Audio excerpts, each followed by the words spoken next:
Hi, in this video I will talk about the preciseness of the Quran and uh, let's see Jonah Surah, the verse 15. When our revelations are recited to them, those who do not expect to meet us say, "Bring a Quran other than this or change it." Say, "I cannot possibly change it on my own. I simply follow what is revealed to me.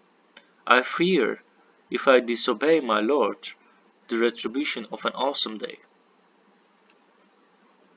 So this is interesting. So nowadays we see that a lot of people want another Quran and translate it, want to distort the verse, and there is another group of people, and that people write other verse besides of the Quran, and they claim that it's a prophet's verse too. Let's assume that this is a prophet word. So this is important to see that the prophet also cannot bring prophet's daily life is not a revelation. It's not a Quran. It's not the same thing. And even okay, let's assume that the hadiths are totally true. Let's assume that for a while. Like still, it cannot be equal to Quran. It cannot be a holy book. It's a prophet's personal life. It's different. So, and the concept, and you should keep in mind that prophets are not angels. Prophets are not God. Prophet's word cannot be the God's words, and it cannot. So, and let me give you an example. Remember the Moses story. In the Moses story, Musa encounters someone smarter than him, and he can precisely know the future events, and he is a human, another human being. So he is more knowledgeable than Musa. He doesn't have revelation. He has nothing to do with the book Revelation. He's not like a prophet bringing a book.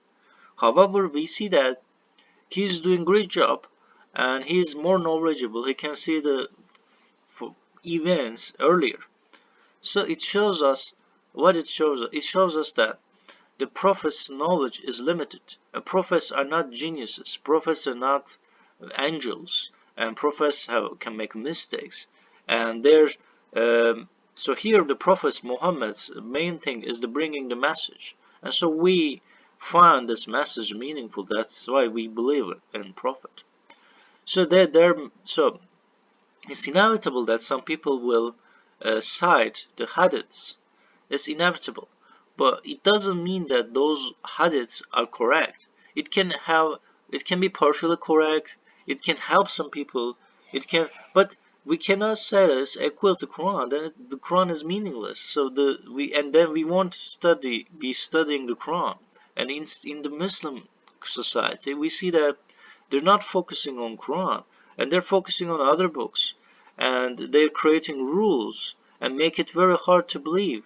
For example, they say that some meats are not halal, and it causes a lot of problems. Like, let's assume that they don't consume that meat in your country, and it causes maybe poverty because you cannot get benefit from that. So it's important. We should take into consideration that all of it, and we should live a good life. We shouldn't trick ourselves. We shouldn't, uh, yeah. So we shouldn't mislead other people too. So that's my interpretation, and thanks for watching this video, and hope to see you in the next video.